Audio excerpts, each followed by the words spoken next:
welcome to this segment of Coffee with the Candidates. This morning I'm coming to you with Miss Arnetta Bradford, who is running for Arkansas State Representative District 88. Thank you for being with us. You're welcome.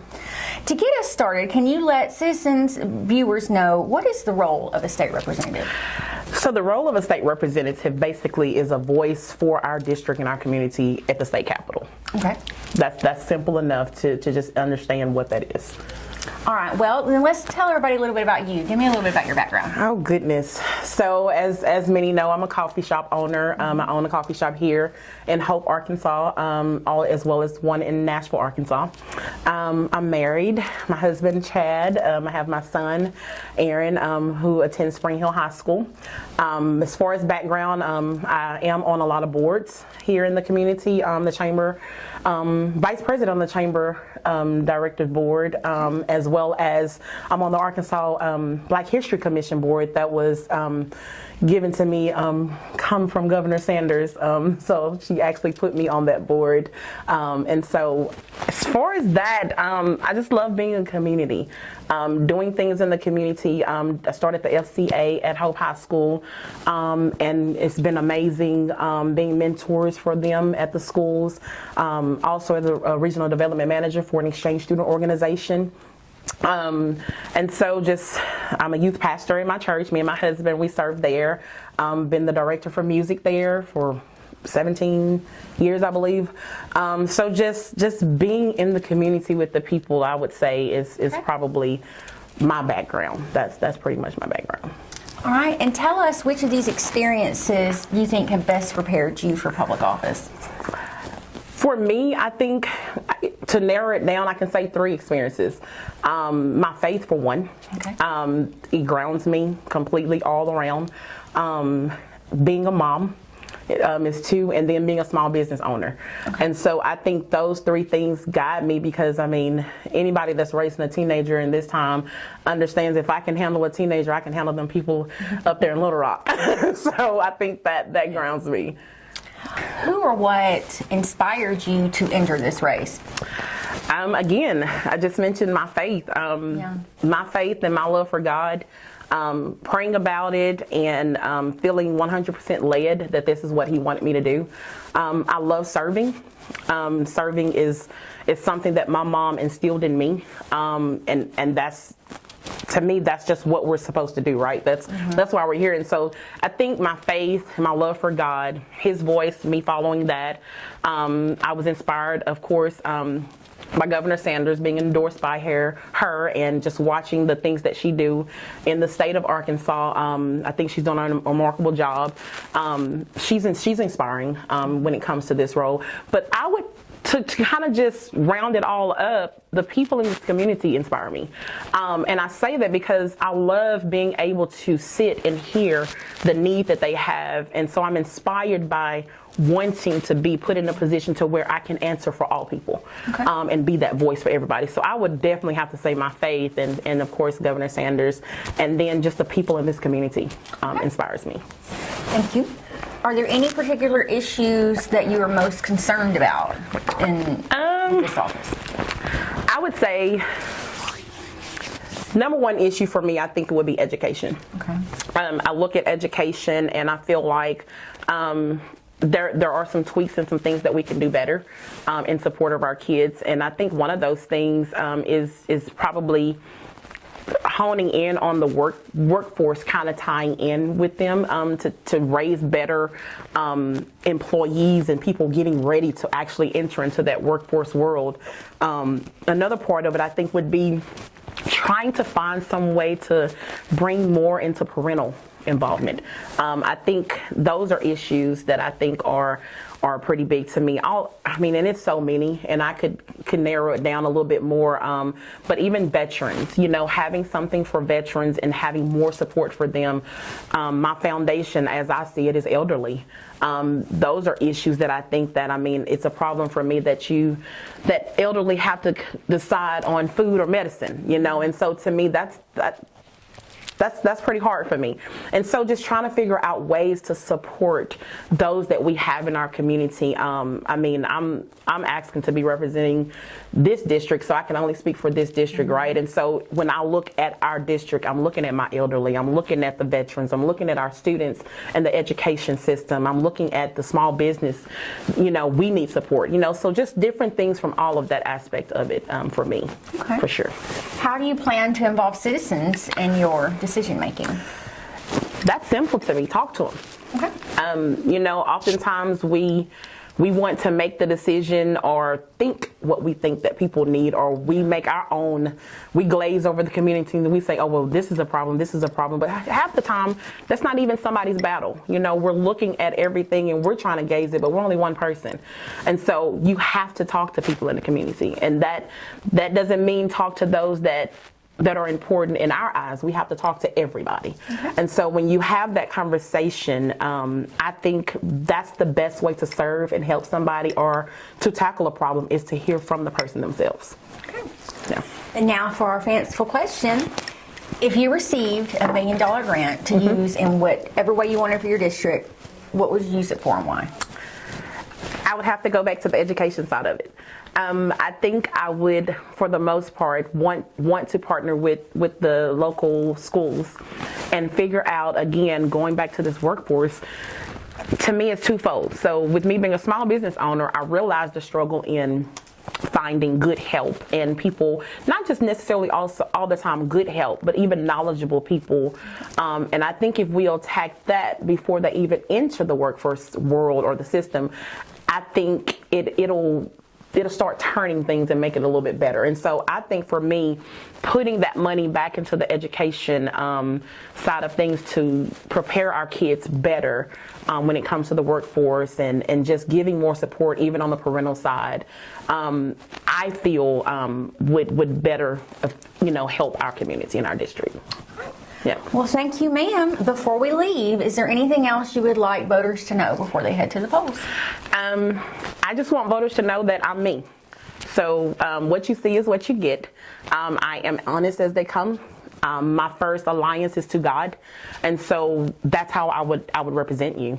My thing is that that's the first person I have to answer to, and so as long as I'm always answering to Him, then you know that I'm always going to be true and very fond of wherever you need, because I'm first listening to Him. And so lastly, I would just say, it's easy to just say, hey, go vote for me, right? I ask you to pray about it. I want you to pray because I prayed before I decided to go foul. And so I feel led that He put me here. And so I want you to do the same thing. I want you to feel led when you head to the polls to vote. And I want you to do whatever the Lord puts on your heart to do. Of course, I would love for you to vote for me, but I want you to do what He wants you to do first. Thank you for being with us, Arnetta. No problem. Thank you for having me. And this is April from Spark Today with your segment of Coffee with the Candidates. Bye.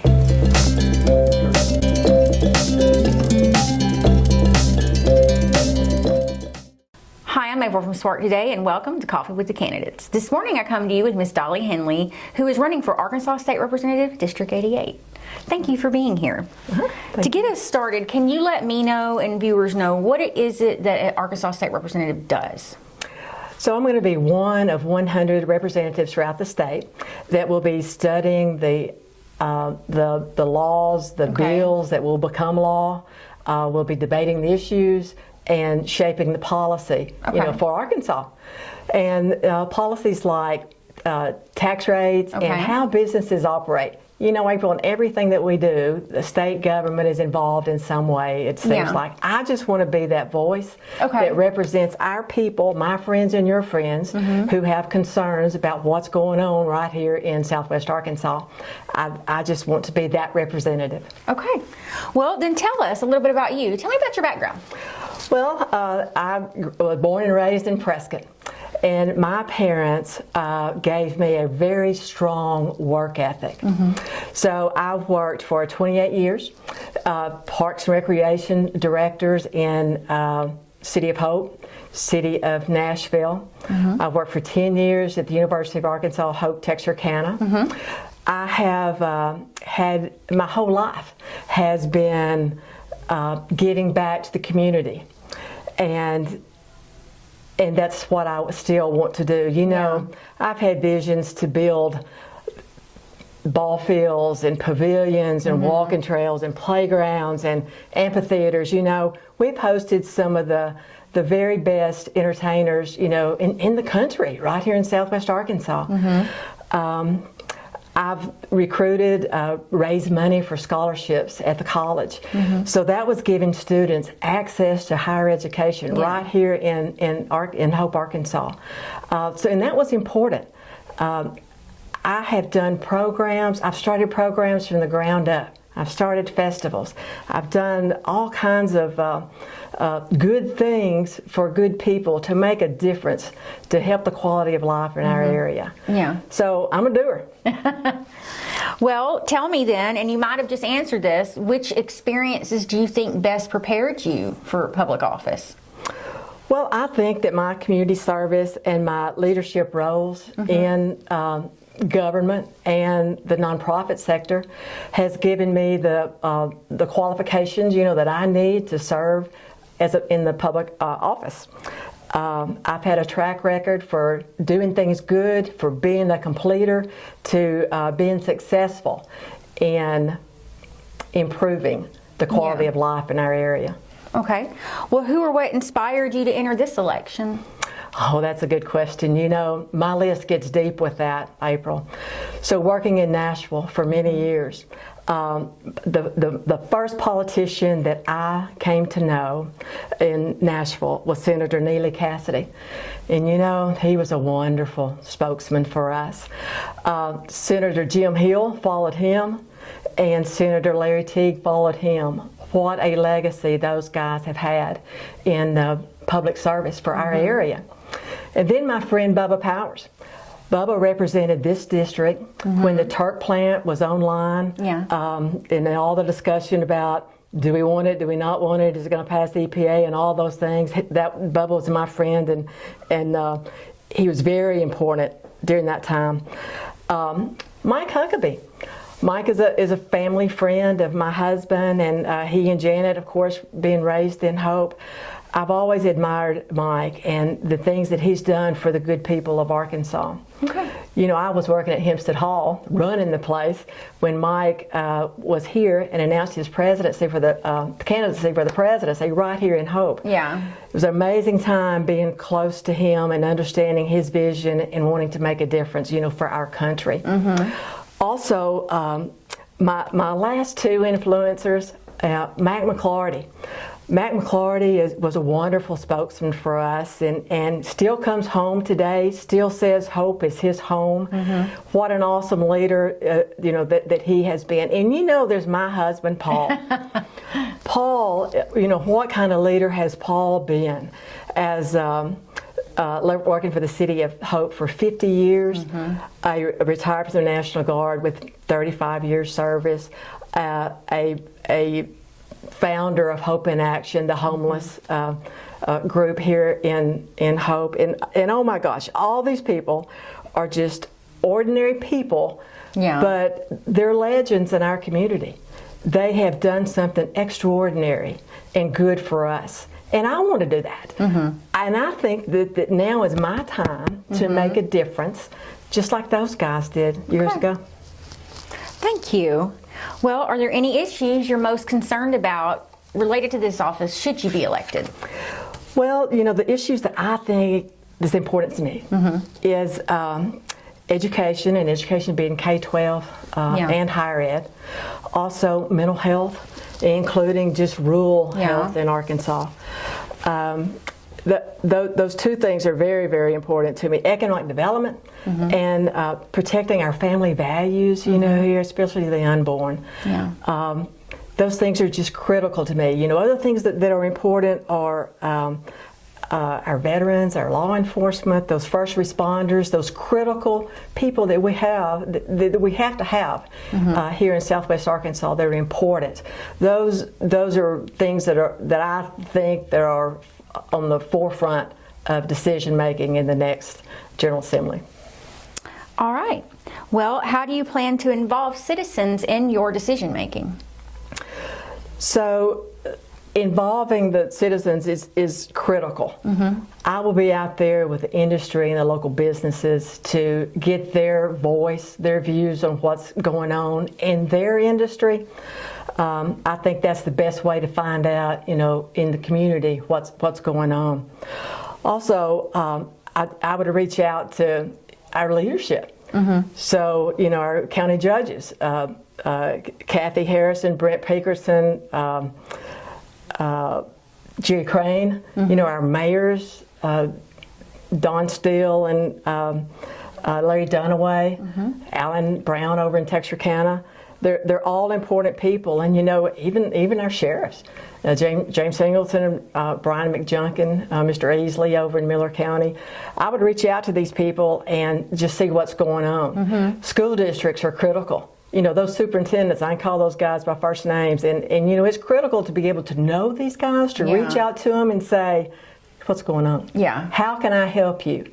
Tell me the inside scoop of this. Yeah. Because I want to help you. Thank you, ma'am. Well, and now to our last question. If you received $1 million grant to use whatever way you wanted in your district, what would you do with it and why? Oh my goodness, that's a good question. So I've been involved with grants for a long time, many grants. April, what I would do is to try to double that. Okay. I would look for private partnerships and others to double that $1 million to become $2 million. I would get with the local leadership in the area and ask them what is the critical piece at that time. What can we do to help you? If it would be infrastructure, or if it would be economic development, or wherever, workforce training, just whatever that may be. That's a great question, and that would be a wonderful situation to have. It would. Well, that is all of our questions, but before we go, is there anything else you would like voters to know before they head to the polls? Well, I would want them to know that I believe I am the best candidate for District 88. I am a Christian. I am a conservative. And I want to serve the people of District 88. And I'm asking for your vote. Early voting starts February 20th. And the voters can vote early at the Hempstead County Courthouse, in Miller County at the American Legion building, and in Howard County at the Carter Day Training Center. So there are designated places to vote in each county, and I would encourage everyone to get out, vote early, and also, April, to vote for me, because I'm absolutely the best candidate for District 88 State Representative. Thank you so much for being with us, Dolly. Yes, ma'am. And this is April with Smart Today, your segment of Coffee with the